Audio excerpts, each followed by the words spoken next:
Bom dia, boa tarde, boa noite, queridos doutores e doutoras. Meu nome é Matheus Miller e é uma honra estar aqui com vocês hoje para resolver as questões do 35º exame de ordem da disciplina de ética. Beleza, belezinha, belezura? Antes de começarmos, eu vou pedir para vocês entrarem no site da OAB e lá pegar o código mais recente, tanto do SED, tanto do Estatuto da Ordem, beleza? Porque é importante, porque tem diversas alterações e se você não tiver com o código atualizado, você pode ser pego desprevenido nos seus estudos, beleza? Vamos lá, sem mais enrolações, bora para questões do 35º exame de ordem da disciplina de ética. Questão número 1 do 35º exame de ordem da disciplina de ética. Vitor deseja se candidatar ao cargo de conselheiro seccional da OAB. Ao estudar a legislação aplicável, Vitor concluiu que poderia concorrer ao cargo em questão, ainda que, alternativa A, estivesse em atraso com o pagamento da anuidade, alternativa B, exercesse efetivamente a profissão há menos de 3 anos, alternativa C, ocupasse cargo de provimento efetivo em órgão da administração pública indireta e alternativa D,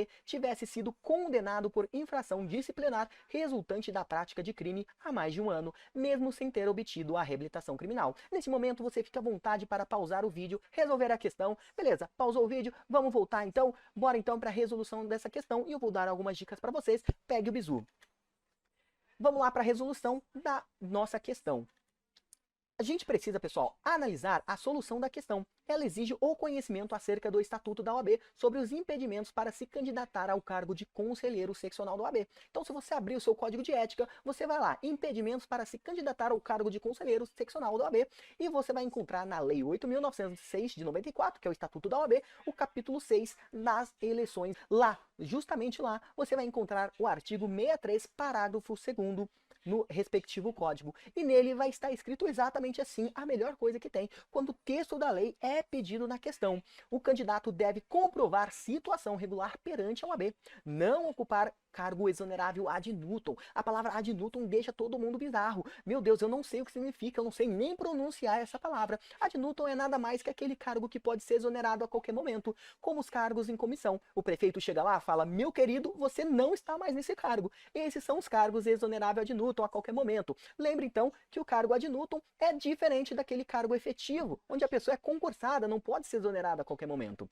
Continuando, não ter sido condenado por infração disciplinar salvo reabilitação e exercer efetivamente a profissão há mais de 3 anos nas eleições para os cargos de conselheiro seccional e das subseções quando houver, e há mais de 5 anos nas eleições para os demais cargos. Note, se você tivesse com o código desatualizado, você ia ver aqui que as datas eram simplesmente igual. Era 5 anos para o cargo de conselheiro e 5 anos para tudo. Mas não, teve uma alteração que agora o cargo de conselheiro ele é de 3 anos. Então bora lá. Como que a gente vai resolver isso aqui? A gente vai alternativa por alternativa, porque essa é a melhor forma de se estudar por questão. Você não vai simplesmente marcar a alternativa correta, você vai em alternativa por alternativa e vai falar por que essa alternativa não está correta ou por que eu acho que essa alternativa está correta. Fazendo isso, você vai estudar ainda mais a matéria. Vamos ler novamente a questão? Vitor deseja se candidatar ao cargo de conselheiro seccional do AB. Ao estudar a legislação aplicável, Vitor concluiu que poderia concorrer ao cargo em questão, ainda que, alternativa A, estivesse em atraso com o pagamento da anuidade. Notem, será que se ele tivesse com o pagamento pendente, ele poderia se candidatar ao cargo de conselheiro? Para isso, basta abrir o próprio código, abrir o artigo em questão, e lá nós veremos que no começo já diz, o candidato deve comprovar situação regular perante a OAB. E se ele não pagou o seu boletinho, ele não está em situação regular. Logo, a habilitação dele não está ativa, ele não está ativo no AB. Logo, então, ele não está com situação regular perante o AB. A alternativa está incorreta por previsão legal. Vamos então para a alternativa B, exercesse efetivamente a profissão há menos de 3 anos. Será que se ele exercesse a profissão há menos de 3 anos, ele poderia? Bom, basta novamente abrir o código, o mesmo artigo, e a gente vai ver que é requisito que ele exerça há mais de 3 anos. Então ele não pode ser menos, tem que ser há mais de 3 anos para os cargos de conselheiro. Beleza, belezinha, belezura? Matamos essa, mais uma errada. Então vamos para a alternativa D agora, que tivesse sido condenado por infração disciplinar resultante da prática de crime há mais de 1 ano, mesmo sem ter obtido reabilitação criminal. Pessoal, essa aqui é por expressa vedação legal. Não pode, ele não pode ter sido condenado por infração disciplinar, salvo reabilitação. Beleza? salvo reabilitação. Se ele não obteve reabilitação, não importa a quantidade de tempo, ele não poderá concorrer. É somente se ele obteve essa reabilitação criminal, independente de data. E vamos agora para a alternativa C, que é a nossa alternativa que está correta. Ocupar-se cargo de provimento efetivo em órgão da administração pública indireta. Coloque aqui se você colocou essa resposta. E essa resposta está correta. Por quê? Porque ele não pode ocupar cargo exonerável ad nutum, aquele que pode ser exonerado a qualquer momento. E na questão deixa bem clara que ele exerce cargo de provimento efetivo. Logo, ele não pode ser demitido a qualquer momento. Ele é o famoso funcionário público, concursado, com estabilidade e tudo mais. Então, logo, ele poderá concorrer ao cargo de conselheiro seccional. Beleza, belezinha, belezura? Matamos a questão de número 1 do exame 35 do exame de ordem. Vamos então para a próxima questão, a questão de número 2 do exame de ordem 35. Maria, advogada, sente falta de confiança na relação profissional que mantém com Pedro, cliente que representa em ação judicial. Maria externa esta expressão, a impressão a Pedro, mas as dúvidas existentes não são dissipadas. Maria decide então renunciar ao mandato. Considerando essa situação hipotética, é correto afirmar que o ato de renúncia ao patrocínio, alternativa A, excluirá a responsabilidade de Maria por danos eventualmente causados a Pedro após 10 dias da notificação, salvo se for substituída antes deste prazo. Alternativa B, obrigará Maria a depositar em juízo bens, valores e documentos que lhe hajam sido confiados e ainda estejam em seu poder. Alternativa C, fará cessar de imediato a responsabilidade profissional de Maria pelo acompanhamento da causa. Ou alternativa D, deverá ser feita sem menção do motivo que a determinou. Fique à vontade para pausar nesse momento, responda a questão e bora para a solução. A solução dessa questão, ela exige o conhecimento acerca do Código de Ética e Disciplina da OAB sobre as relações com o cliente. Trata do SED Resolução número 02 de 2015, artigo 12, caput, artigo 16, caput e parágrafo 1º, e também iremos utilizar o Estatuto da OAB para justificar a nossa resposta ao artigo 5º, parágrafo 3º. Beleza, belezinha, belezura? Bora então para a resolução da questão. Vamos ler novamente o enunciado. Maria, advogada, sente falta de confiança na relação profissional que mantém com Pedro, cliente que representa em ação judicial. Maria externa essa impressão a Pedro, mas as dúvidas existentes não são dissipadas. Maria decide então renunciar ao mandato. Considerando essa situação hipotética, é correto afirmar que o ato de renúncia ao patrocínio, alternativa A, excluirá a responsabilidade de Maria por danos eventualmente causados a Pedro após 10 dias da notificação, salvo se for substituída do término desse prazo, antes do término desse prazo. Pessoal, essa alternativa ela está errada, pois conforme o artigo 16, parágrafo 1º do SED, a renúncia ao mandato não exclui responsabilidade por danos eventualmente causados ao cliente ou ao terceiros. Por mais que ele tenha renunciado, por mais que tenha dado prazo de 10 dias, ou outra pessoa tenha entrado no processo, outro advogado no caso, ele continua responsável pelos danos eventualmente causados, aqueles foram causados no passado por sua ação ou omissão. Beleza, belezinha, belezura? Então bora lá, alternativa B, obrigará Maria a depositar em juízo. Note que eu grifei exatamente essa parte. Se você marcou essa alternativa, notem essa parte. Depositar em juízo bens, valores e documentos que lhe hajam sido confiados e ainda estejam em seu poder. Pessoal, o erro dessa questão está em depositar em juízo. O advogado, ele é sim responsável por devolver bens, valores e documentos que lhe hajam sido confiados, mas ele não é obrigado a depositar em juízo. Isso é somente se o advogado não cumprir, a parte pode futuramente estar ingressando contra esse advogado para poder estar reavendo seus bens. Logo, o advogado ele precisa devolver, mas devolver ao cliente e não fazer o depósito em juízo. Beleza, belezinha, belezura? Vamos então para a alternativa C, fará cessar de imediato a responsabilidade profissional de Maria pelo acompanhamento da causa. Gente, notem a palavra imediato. A gente sabe que se você renunciou, você tem que cuidar da causa por 10 dias, a menos que tenha ingressado um outro profissional. Se você renuncia em um dia, no outro dia já entrou outro profissional no seu lugar, beleza, está cessado por aí. Mas se não entrou por 10 dias, você ainda é responsável. Conforme o artigo 5º, parágrafo 3º do Estatuto da OAB, o advogado que renunciar ao mandato continuará, durante os 10 dias seguintes, a notificação da renúncia a representar o mandante, salvo se for substituído antes do término desse prazo. Então, se você não foi substituído, Durante 10 dias você é responsável pelo processo, você tem que dar ciência, você tem que dar andamento. Durante 10 dias você tem que fazer tudo, beleza? E a alternativa D deverá ser feita sem menção do motivo que a determinou. Pessoal, exatamente esse, questão de sigilo. Você não deve justificar nada no processo porque você decidiu, Pode conversar com o cliente, pode fazer o que você quiser, mas não pode, por vedação mesmo, não pode, não é nem que não deve, não pode mencionar o motivo que a determinou. Isso diz o artigo 16 caput do SED. A renúncia ao patrocínio deverá ser feita sem menção do motivo que a determinou, fazendo cessar a responsabilidade profissional pelo acompanhamento da causa, uma vez decorrido o prazo previsto em lei. Trata-se do artigo 5º, parágrafo 3º, tá bom?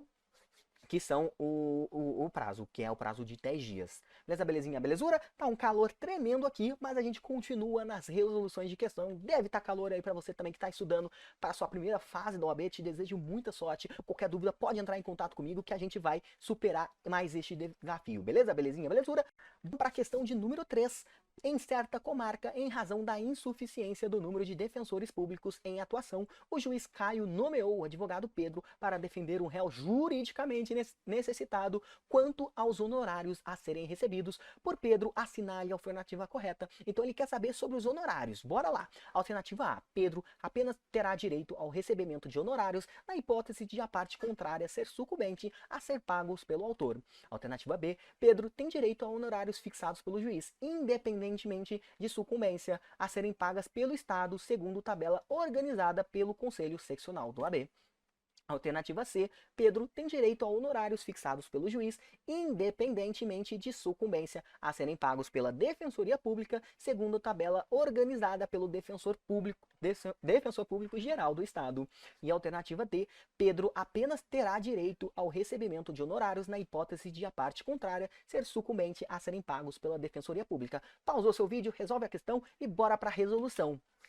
Vamos então para a resolução. A resolução da questão exige o conhecimento acerca do Estatuto da OAB, acerca dos honorários advocatícios, que sem dúvida é a parte mais importante, que é a parte que vai lidar com o seu dinheiro. E quem não quer receber, não é mesmo?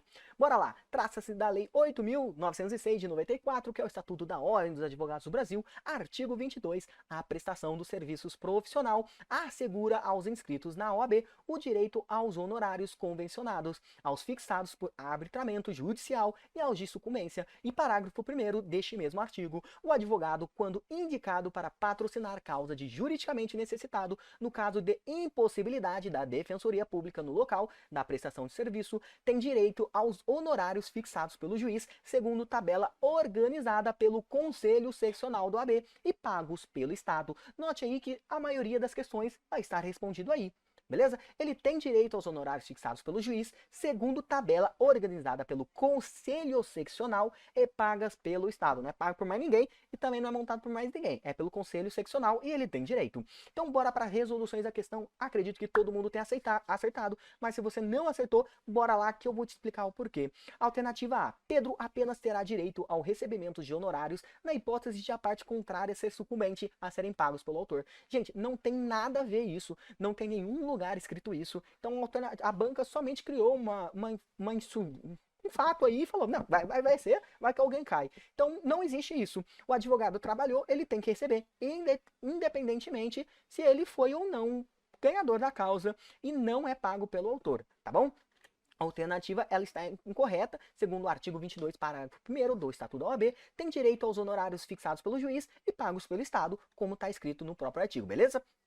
Vamos lá para a alternativa B. Pedro tem direito a honorários fixados pelo juiz, independentemente de sucumbência, a serem pagos pela Defensoria Pública, segundo a tabela organizada pelo Defensor Público Geral do Estado. Gente, segundo a tabela organizada pelo Defensor Público Geral do Estado? Não, não. Segundo tabela organizada pelo Conselho Seccional da OAB e pagas pelo Estado. Beleza? Então não é feito pelo Defensor Público Geral do Estado.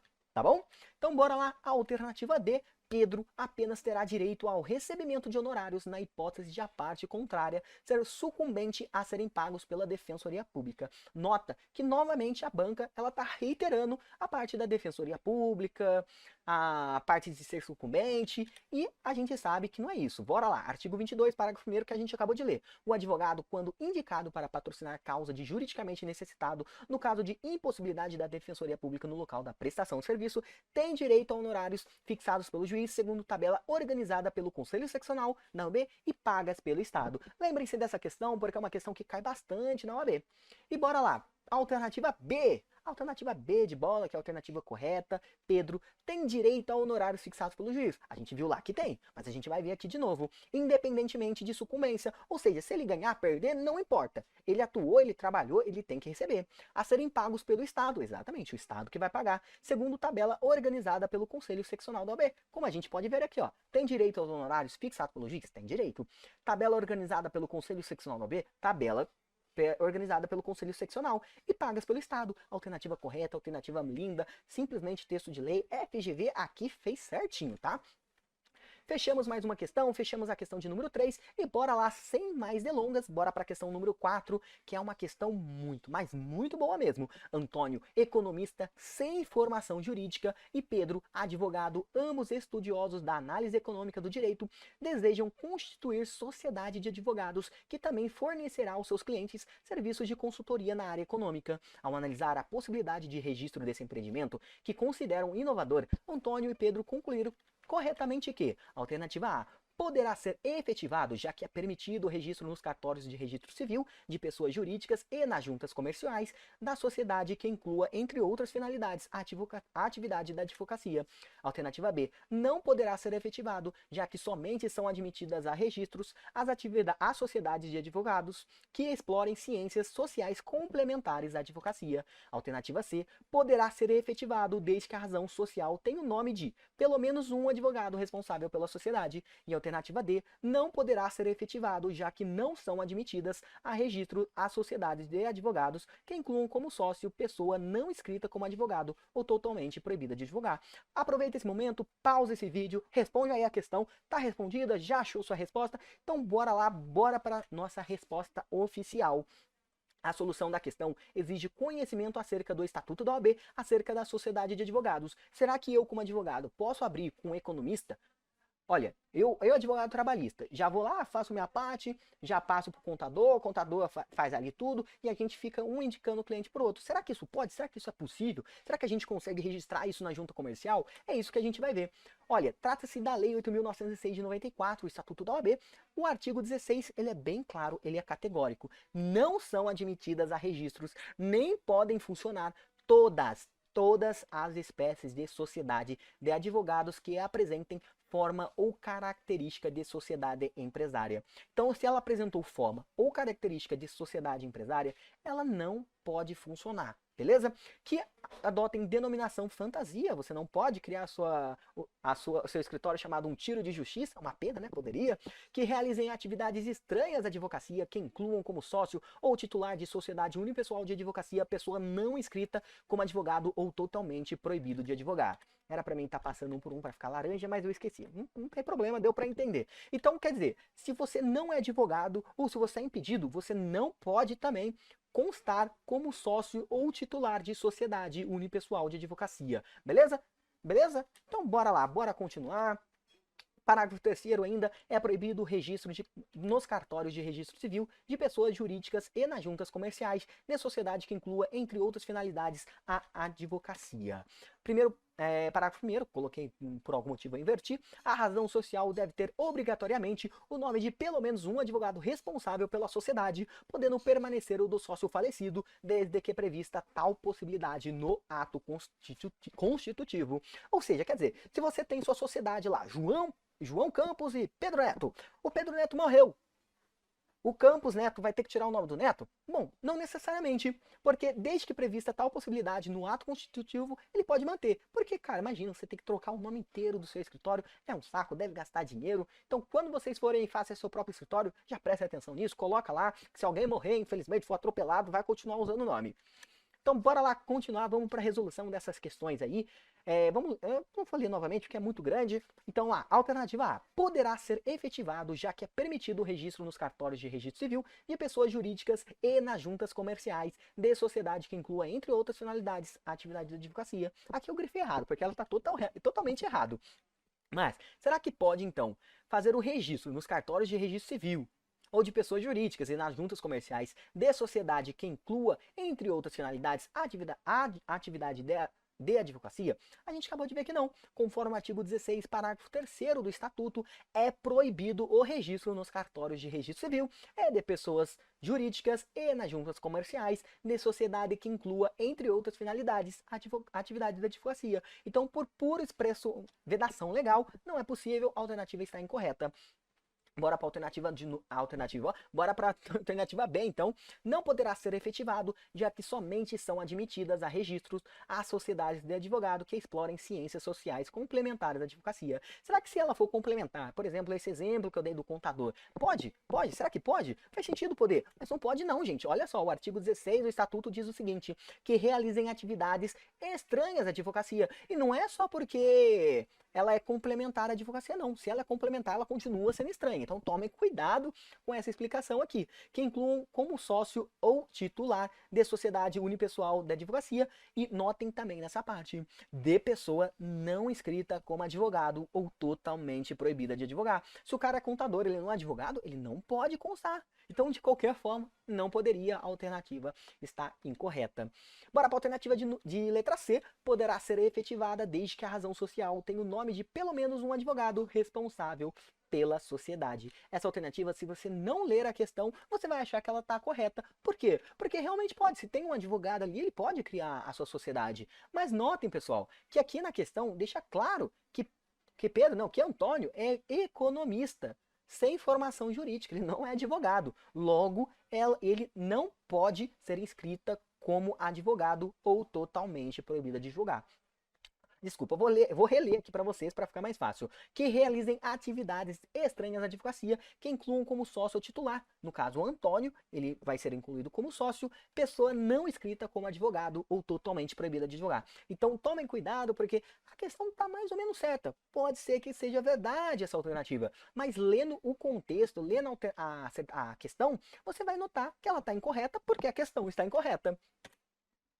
Bora lá, a alternativa C, não poderá ser efetivado, já que não são admitidas a registro as sociedades de advogados que incluam como sócio pessoa não inscrita como advogado ou totalmente proibida de advogar.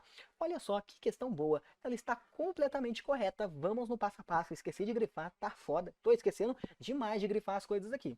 Não são admitidas a registro, começa lá em cima, não são admitidas a registro, tá certo essa parte, pessoas que incluam como sócio ou titular de sociedade unipessoal de advocacia, pessoa não inscrita como advogado ou totalmente proibida de advogar. Então, por expressa vedação legal, não é possível fazer este vínculo. Logo, a alternativa C está correta, corretíssima, pega quase todos os pontos do artigo 16 do Estatuto da Ordem dos Advogados do Brasil.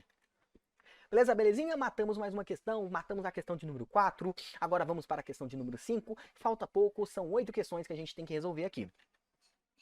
Questão número 5 do Estatuto da Ordem dos Advogados do Brasil. João é estagiário de direito. É vedado a João praticar isoladamente. Notem, ele é estagiário e para ele é vedado praticar isoladamente, isto é, sem atuar em conjunto com o advogado ou o defensor público que o supervisiona, o seguinte ato. Alternativa A, assinar petições de juntada de documentos a processos judiciais. Alternativa B, obter juntos aos escrivões e chefes de secretarias certidões de peças de processo em curso. Alternativa C, comparecer à prática de atos extrajudiciais sem autorização ou subestabelecimento do advogado. Alternativa D, retirar e devolver autos em cartório, assinando a respectiva carga. Notem que a pergunta, ela diz que ele não poderá fazer o seguinte ato. Então, qual desses atos ele não poderá fazer? Tá respondido? Respondeu? Achou sua solução? Bora lá para a resposta. Notem que a solução dessa questão exige o conhecimento acerca do Estatuto da OAB, acerca do estágio profissional. No artigo 29 do Estatuto da OAB os atos de advocacia previstos no artigo 1º do Estatuto, que são aqueles que somente advogados podem fazer. Recomendo a leitura, que aqueles atos que somente o advogado pode fazer podem ser subscritos por estagiários inscritos na OAB, em conjunto com o advogado ou defensor público. Em resumo, quer dizer, o estagiário pode fazer qualquer coisa errada, quem responde é o advogado ou defensor público. Parágrafo 1º. O estagiário inscrito na OAB pode praticar isoladamente os seguintes atos sobre a responsabilidade do advogado. Então, deu ruim, a culpa é do advogado. Retirar e devolver autos em cartório assinando a respectiva carga. Obter junto aos escrivãs e chefes de secretaria certidões de peças ou autos de processos em curso ou findos. 3. Assinar petições de juntada de documentos a processos judiciais ou administrativo. Ou parágrafo 2º, para o exercício de atos extrajudiciais, o estagiário pode comparecer isoladamente quando receber autorização ou subestabelecimento do advogado. Deixa eu voltar aqui para dar uma dica para vocês que são estagiários. Notem que esse estagiário ele deve estar inscrito na OAB. Não é aquele advogado, como a maior parte dos estagiários é. Que é aquele você vai lá, você está estagiário, você tem seu contratinho, mas você não paga a OAB. Se você não paga a OAB de estagiário, você não é considerado estagiário perante os olhos da OAB, beleza? Então não se aplique só você. É somente se você tem a sua carteirinha lá, estagiário, tá bom? Bora lá. Para alternativas, a alternativa A, vou ler a questão novamente, porque é uma alternativa, é uma questão muito boa. João é estagiário de direito, é vedado a João praticar isoladamente, então a gente quer saber o que João não pode fazer. Isto é, sem atuar em conjunto com o advogado ou defensor público que o supervisiona o seguinte ato. O que João não pode fazer? Alternativa A, assinar petições de juntada de documentos a processos judiciais. Bom, a gente viu que ele pode praticar isoladamente esse ato. Trata-se do artigo 29, parágrafo 1º, inciso 3º, assinar petições de juntada de documentos a processos judiciais ou administrativo. Logo, essa alternativa está incorreta porque ele pode fazer isso. Alternativa de letra B. Obter junto aos escrivães e chefes de secretaria certidões de peças e processos em curso. A alternativa está incorreta porque ele pode. Trata-se do inciso 2º, obter junto aos escrivães e chefes de secretaria certidões de peças ou atos de processo em cursos ou findos. Então ele pode fazer isso, logo a alternativa está incorreta, ele não é vedado. Alternativa de letra D, retirar e devolver autos em cartório assinando a respectiva carga. Novamente errada, porque ele pode fazer isso. Ele pode tanto obter junto aos escrivães certidões de peças ou autos em cursos. Eu coloquei ali incorreto, mas ele pode. A alternativa está incorreta. O texto aqui está incorreto, mas ele pode sim, como a gente viu no próprio artigo 29, parágrafo 2º. Eu não me lembro qual é o inciso, mas se você voltar um pouquinho você vai ver qual é. Ele pode retirar e devolver autos em cartório assinando a respectiva carga. E a alternativa C, que é a alternativa correta, comparecer à prática de atos extrajudiciais sem autorização, subscrever do advogado. Então o estagiário fala, nossa, eu acho que eu já sou advogado. Eu já sei tudo, eu faço tudo que o advogado faz, então eu vou simplesmente pegar e vou comparecer a uma sessão extrajudicial aí com o cliente do meu advogado, porque eu sou foda. Ou eu vou pegar meu cliente por fora aí, vou lá mesmo e vou resolver tudo, porque eu sou estagiário. Logo, isso não pode, pessoal, porque ele precisa receber a autorização ou subestabelecimento do advogado. Se ele recebesse essa autorização, podia ir, ninguém ia se portar, ninguém ia falar nada com ele, mas como ele não recebeu essa autorização, é vedado a João, logo, essa alternativa certa para essa questão, porque é vedado, ele não pode fazer isso. Beleza? Findamos mais uma questão. Questão de número 5 encerrada, bora para a questão de número 6. Questão de número 6, ela é grande. A questão de número 6, ela é grande, viu? O advogado Cauã Silva foi presidente de certo conselho seccional do AB, tendo seu mandado se encerrado há mais de uma década. Desde então, embora tenha permanecido como aguerrido defensor das prerrogativas e dos direitos do advogado, Cauã não mais concorreu a nenhum cargo na OAB. Considerando a situação hipotética narrada, assinale a afirmativa correta. Eu percebi agora que não é essa que é a grandona, eu acho que é a próxima, eu não lembro mais, tá? É complicado. Alternativa A. Cauã, quando cessado seu mandato, deixou de integrar o Conselho Seccional do AB. Alternativa B. Cauã permanece como membro honorário do Conselho Seccional do AB, mas não tem direito de voto ou de voz nas sessões. Alternativa C. Cauã é ainda membro honorário do Conselho Seccional do AB e o será de forma vitalícia, tendo, contudo, apenas direito de voz nas sessões. Alternativa D. Cauã permanece como membro honorário do Conselho Seccional do AB, a quem são conferidos os direitos direitos à voz e a voto nas sessões do Conselho. Bora lá então, bora para resolver essa questão? A solução da questão exige o conhecimento acerca do Estatuto da OAB, acerca dos conselhos seccionais. Trata-se da lei do Estatuto da OAB, o artigo 56. O Conselho Seccional compõe-se de conselheiros em número proporcional ao dos seus inscritos, segundo critérios estabelecidos no Regulamento Geral. Parágrafo 1º. São membros honorários vitalícios, ou seja, para sempre, os seus ex-presidentes somente com direito à voz nas sessões. Então eles estão lá para sempre, até morrer, mas eles somente têm direito à voz nas sessões. Parágrafo 2º. O presidente do Instituto dos Advogados local é membro honorário, somente com direito à voz nas sessões do Conselho. Parágrafo 3º. Quando presentes às sessões do Conselho Seccional, o presidente do Conselho Federal, os conselheiros federais, integrantes da respectiva delegação, o presidente da Caixa de Assistência dos Advogados e os presidentes das subseções têm direito à voz. Então, todo esse pessoal aqui tem direito à voz. Então, bora lá, agora a gente vai resolver questão por questão. O advogado Cauã Silva foi presidente de certo conselho seccional do AB, tendo seu mandado se encerrado há mais de uma década. Desde então, embora tenha permanecido como aguerrido defensor das prerrogativas e dos direitos dos advogados, Cauã não mais concorreu a nenhum cargo na OAB.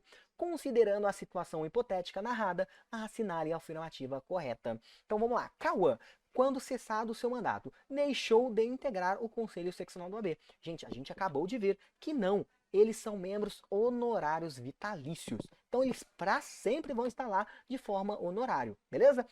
E também tem direito à voz nas sessões, mas isso a gente vai ver em outra questão. Alternativa B. Cauã permanece como membro honorário. Ou, olha lá, a gente acabou de ver isso. Então ele permanece como membro honorário. Então sua afirmativa pode estar correta. Do Conselho Seccional do AB, mas não tem direito de voto. Ele não tem direito de voto. Realmente, lá fala que ele não tem direito de voto. Ele só tem direito de voz. Ou de voz nas sessões. Aí já deixa a questão errada. Se você não ler essa partezinha final, se você ir logo na emoção, você vai errar. Porque ele tem sim direito de voz, como a gente pode ver no parágrafo 1º do artigo 56. São membros honorários vitalícios, que é a parte igual, né? Mas somente possuem direito de voz nas sessões. Beleza? Alternativa D, porque a gente pulou a C por motivos óbvios, né? Cauã permanece como membro honorário do Conselho Seccional do AB, a quem são conferidos o direito à voz e votos na sessão do Conselho. Olha só, ele tem direito à voz, mas ele não tem direito a voto. Isso deixa a questão incorreta. Então bora lá para a questão número C, que é a alternativa correta. Cauã é ainda membro honorário. Sim, ele é membro honorário da OAB. Do Conselho Seccional da OAB e será de forma vitalícia, ou seja, para sempre, tendo contudo apenas direito de voz nas sessões. Ou seja, simplesmente pegou o que está escrito no parágrafo primeiro, trocou umas coisinhas ali e reinseriu. Então essa é a alternativa correta por expresso entendimento legal do artigo 56 do Estatuto da Ordem dos Advogados do Brasil. Finalizamos mais uma questão 6 finalizada, falta pouco, falta só 2 questões, eu sei que você tá cansado, eu tô cansado também, tô suando aqui, ó, mas o estudo não para. Lembre-se sempre de fazer questões das provas anteriores da OAB, sempre com o código atualizado. Pegue também questão de outros concursos, tem concurso de advogado, que você pode filtrar lá questões de ética. Isso ajuda muito na resolução da questão, porque por mais que você não esteja lendo o próprio texto de lei, a questão acaba forçando você a fazer isso e você vai também entendendo a lógica da banca FGV, beleza? Bora lá então, questão de número 7 do exame de ordem da disciplina de ética. Antônio, brasileiro, formou-se em Direito em uma renomada universidade de certo país da América do Sul. Lá conheceu e casou-se com uma nacional daquele país, Ana, que também se formou em Direito na mencionada universidade. Já graduados, Ana e Antônio decidiram mudar-se para o Brasil e exercer a advocacia em Minas Gerais, uma vez que se especializaram em determinado ramo de direito em que há bastante similitude com o direito do país de origem de Ana. Considerando o caso narrado, assinale a alternativa correta.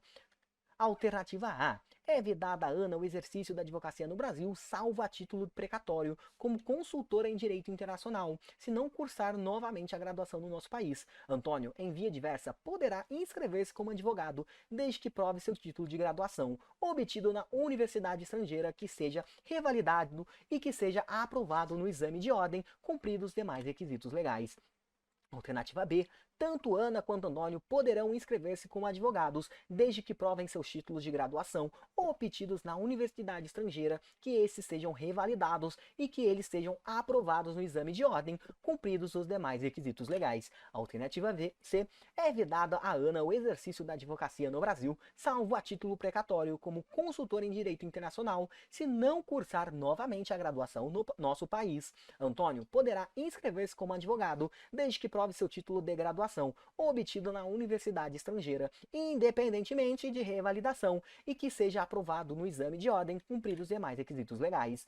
É vedado a Ana e Antônio o exercício da advocacia no Brasil, salvo a título precatório como consultores no direito estrangeiro, se não cursarem novamente a graduação no país. Fique à vontade agora para pausar esse vídeo, ler novamente, faça a questão, ó, eu vou até voltar aqui. Essa aqui é o case grande. Essas aqui são as questões, pausa aí se você precisar, beleza? Pausou, precisou, entendeu tudo, que essa aqui até me deixou sem voz do tamanho que ela é. Bora para a resolução dessa questão, ela é bem gostosinha de resolver, apesar de ser bastante grande. A solução dessa questão exige o conhecimento acerca do Estatuto da OAB, acerca das inscrições dos advogados no quadro da OAB. Será que um advogado que se formou na Argentina, ele pode atuar no Brasil? Será que um advogado que se formou lá em Portugal, ele pode atuar no Brasil? E se ele não for brasileiro? Vamos ver isso. Agora a gente vai achar essa solução e você não vai mais errar isso. Então, se cair no seu exame de ordem de número 40, de número 41, de número 50, de número 60, você não vai mais errar isso, beleza? Então, bora lá. Trata-se do Estatuto da OAB, você tem que estar com o Estatuto da OAB atualizado. O artigo 8º, o artigo 8, de número 8 lá, bem redondinho, para a inscrição como advogado é necessário, tem os requisitos, capacidade civil, diploma ou certidão de graduação em Direito obtido em instituição de ensino oficialmente autorizada e credenciada, título de eleitor e quitação do serviço militar, se brasileiro, e essa do serviço militar aí é para homens. O 4, aprovação em exame de ordem. 5, não exercer atividade incompatível com a advocacia. 6, possuir idoneidade moral. 7, prestar compromisso perante o conselho. E agora a gente vai para os parágrafos. Parágrafo primeiro, o exame de ordem. Eu vou voltar aqui, na verdade, para vocês analisarem. Dá uma pausa aí, lê todos esses requisitos. São requisitos que você tem que ter decorado, não são requisitos difíceis. Para praticamente qualquer coisa você precisa ter. O mais importante aí é este último, 7. Prestar compromisso perante o conselho. Então não passe passar na OAB não. Não passe lá, tá ativo. Você precisa prestar o compromisso perante o conselho e passar na OAB, beleza? Agora a gente vai para os parágrafos. O exame de ordem é regulamentado em provimento do Conselho Federal da OAB. Parágrafo 2º. O estrangeiro ou brasileiro, quando não graduado em Direito no Brasil, deve fazer prova do título de graduação obtido em instituição estrangeira devidamente revalidado. Notem essa parte. Ele pode sim fazer faculdade em estrangeiro, mas ele precisa ter revalidação aqui no Brasil, além de atender aos demais requisitos previstos nesse artigo. Então tem que passar na OAB, tem que fazer tudo que ele puder imaginar. Parágrafo 3º. A inidoneidade moral suscitada por qualquer pessoa deve ser declarada mediante decisão que obtenha no mínimo 2/3 dos votos de todos os membros do conselho competente em procedimento que observe os termos do processo disciplinar. Eu só coloquei isso aí para ter um conteúdo a mais para vocês, não tem nada a ver com a questão, mas tem aí, ó, você tá sabendo, se cai na sua questão, não pode falar que eu não falei. E parágrafo 4º, não atende ao requisito de idoneidade moral aquele que tiver sido condenado por crime infamante salvo reabilitação criminal. Ou seja, se você fez qualquer coisa, você não vai poder se inscrever. Mas se você obteve reabilitação, tanto perante o Conselho de Ética, tanto perante a reabilitação judicial, você pode fazer qualquer coisa. Então, teve reabilitação, beleza? Porque aqui a gente tem cláusula pétrea, inclusive, ninguém pode ser condenado de caráter perpétuo. E no direito do Código de Ética é a mesma coisa, você não pode ser condenado para sempre. Não é porque você errou no passado que no futuro você não pode acertar, beleza? Então, bora lá. Questão número 1. Questão grande, deixei bem colorido aqui para a gente não se perder. É vedado a Ana o exercício da advocacia no Brasil? A gente já viu que não. A Ana pode advogar no Brasil. Salvo a título de precatório como consultora em direito internacional. Não tem nenhuma vedação. Ela pode ser consultora em direito internacional? Pode. Não tem nada que fale que ela não pode, mas ela pode advogar também. Se não cursar novamente a graduação no nosso país. Gente, não tem essa obrigação. Não faz nem sentido ter essa obrigação. Ela pode, se o curso é reconhecido no exterior e ela revalidar aqui, pode. Ela não precisa cursar um curso no Brasil, não. Antônio, em via diversa, poderá se inscrever como advogado desde que prove seu título de graduação ou obtida na universidade estrangeira, que este seja revalidado e que seja aprovado no exame de ordem, cumprindo os demais requisitos. Olha só, para Antônio tá certo. Ele pode, se ele fizer tudo isso aqui. Então, se só tivesse a parte do Antônio, estaria certa. Mas a parte da Ana não, pessoal. Como a gente viu, o estrangeiro ou o brasileiro pode, quando não for graduado no Brasil, ele só deve fazer a prova de título de graduação obtido em instituição estrangeira, devidamente revalidado e atender aos demais requisitos que a lei impõe, como passar no exame de ordem.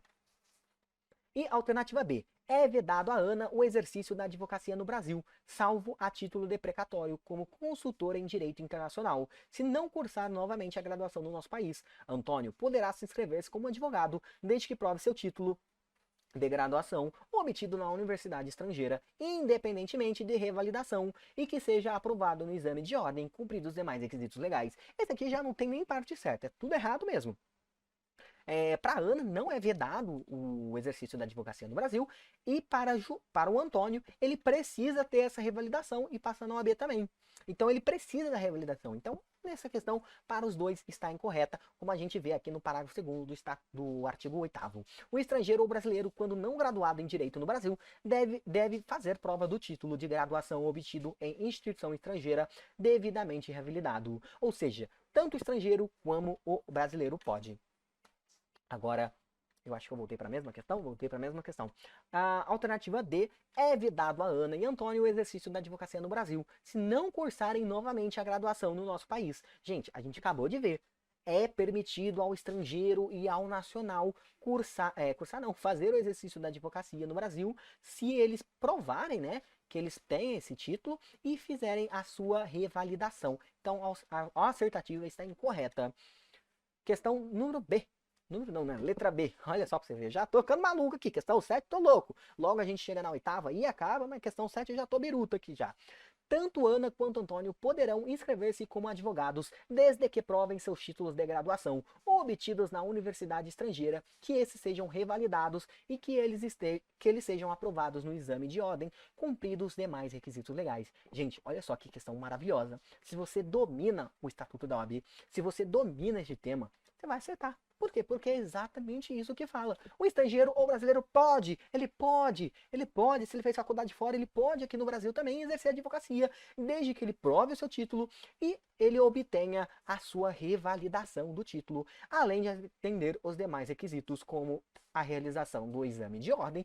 No caso de Antônio, ele tentar provar também que ele está quite com as suas situações militares, ele tem lá o seu CID, não lembro como que é o nome, o seu certificado de dispensa, CDI na verdade, né? Certificado de dispensa de incorporação ou reservista. Então neste caso ele pode, a alternativa está 100% correta. Fechamos a questão de número 7, questão 7 do exame de ordem da disciplina de ética. Questão muito boa de se estudar, ela já caiu em outros exames de ordem, então uma questão que você tem que estar atento aí, principalmente se você vai fazer a sua prova daqui umas 5, você vai fazer o exame 42, 43, pode ser que eles repitam essa questão. Se você vai fazer antes, também presta atenção, porque pode ser que repita antes, mas a partir daí do 42, 43, essa aí já tá 10 de distância, então nossa, bati no 6, já tá muito boa para se repetir. Bora então para a questão número 8 do exame de ordem, do exame 35, disciplina de ética, a nossa última questão para finalizarmos aqui. O estagiário de direito, mais uma vez, estagiário, essa prova foi do estagiário. O estagiário de direito Jefferson Santos, com o objetivo de divulgar a qualidade de seus serviços, realizou publicidade considerada irregular por meio da internet, por resultar em captação de clientela, no termos do Código de Ética e Disciplina da OAB, quanto aos instrumentos admitidos, no caso de em análise, assinale a afirmativa correta. Alternativa A. É admitida a celebração de termo de ajustamento de conduta, tanto no âmbito dos conselhos seccionais quanto do Conselho Federal, para fazer cessar a publicidade irregular praticada. Alternativa B. Não é permitida a celebração de termo de ajustamento de conduta, tendo em vista tratar-se de estagiário.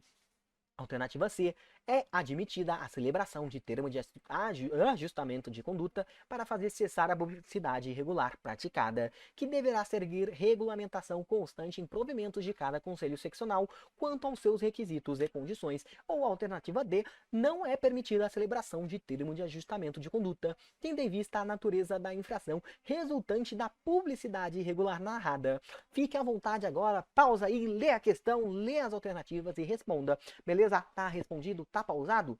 Tá pausado ou tá respondido? Tá respondido? Então bora lá, espero que você tenha acertado, desejo toda a sorte do mundo, mas bora lá para a resposta. A solução da questão exige o conhecimento acerca do Estatuto da OAB, acerca das infrações disciplinares. Trata-se da lei do Estatuto da OAB, artigo 47A, será admitida a celebração do termo de ajustamento de conduta no âmbito dos conselhos seccionais e do Conselho Federal para fazer cessar a publicidade irregular praticada por advogado e estagiários. Notem bem que o estagiário está incluso nisso. Parágrafo único. O termo previsto nesse artigo será regulamentada mediante edição de provimento do Conselho Federal, que estabelecerá seus requisitos e condições. Ou seja, quem vai editar isso é o Conselho Federal.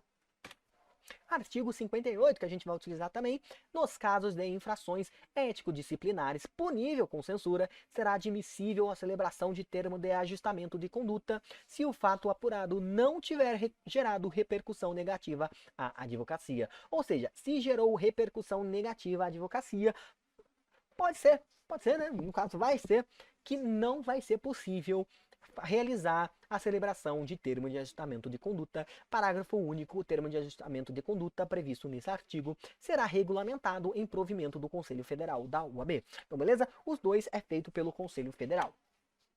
Bora lá então de novo para a questão e as assertativas. O estagiário de Direito Jefferson Santos, com o objetivo de divulgar a qualidade de serviços, realizou publicidade considerada irregular por meio da internet, por resultar em captação de clientela nos termos do Código de Ética e Disciplina da OAB. Quanto aos instrumentos admitidos no caso em análise, assinale a afirmativa correta. Ou seja, ele abriu o seu Instagram lá, fez publicidade, falou: olha só, sou o melhor estagiário aqui da região, se você vir para o meu escritório, você vai ganhar sua causa. Fez publicidade, meu querido. Fez captação de clientela. Deu complicado, hein? Deu complicado fazer, é a vida, né?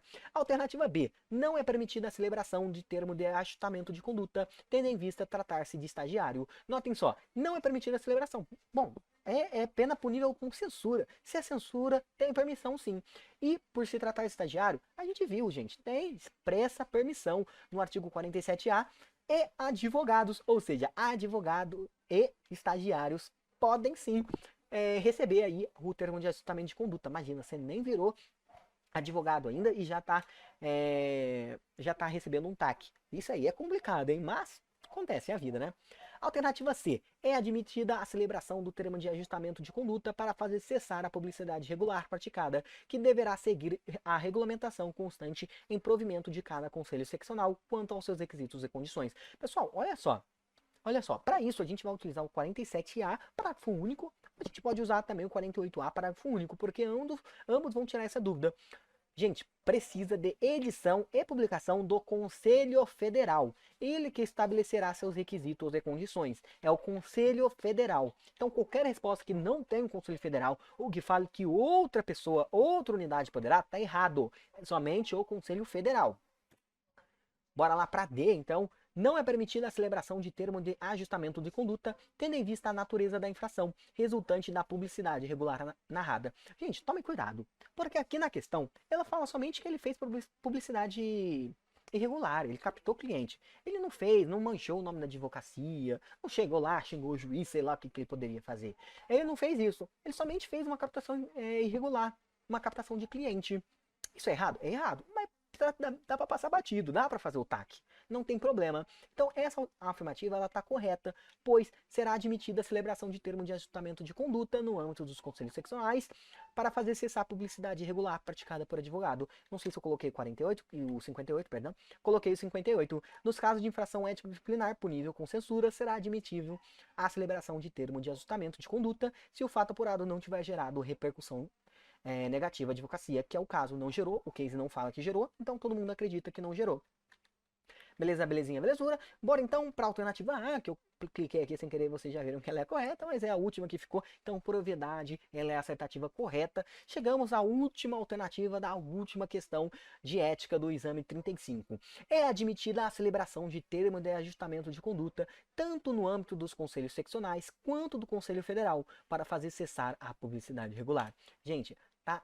A afirmativa está completamente correta. Será admitida a celebração do termo de ajustamento de conduta no âmbito dos conselhos seccionais e do Conselho Federal para fazer cessar a publicidade irregular praticada por advogados estagiários. Porém, atenção, cuidado, eu falei que ia dar dica, vou dar dica para vocês.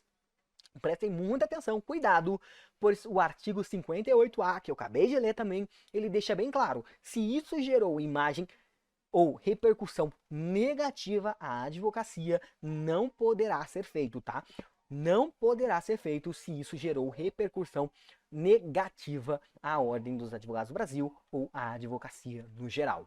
Meus queridos, chegamos ao final de mais uma apresentação, espero que vocês tenham gostado. Essa foi a resolução das questões do 35º Exame de Ordem da disciplina de Ética. Se você gostou, lembre-se de deixar seu like, se inscreve no canal, deixa o comentário. Se tiver esse vídeo no Instagram, deixa tudo que você puder deixar aí também. Se tiver em outras redes sociais, faça também. Lembre-se sempre de acessar o meu Linktree aqui embaixo, mateusmiller.advogado, e assistir as outras aulas que eu tenho disponibilizado para vocês, tanto de ética, tanto também de outras disciplinas para a resolução do exame de ordem e de questões de concursos. Agradeço muito por vocês terem chegado até aqui.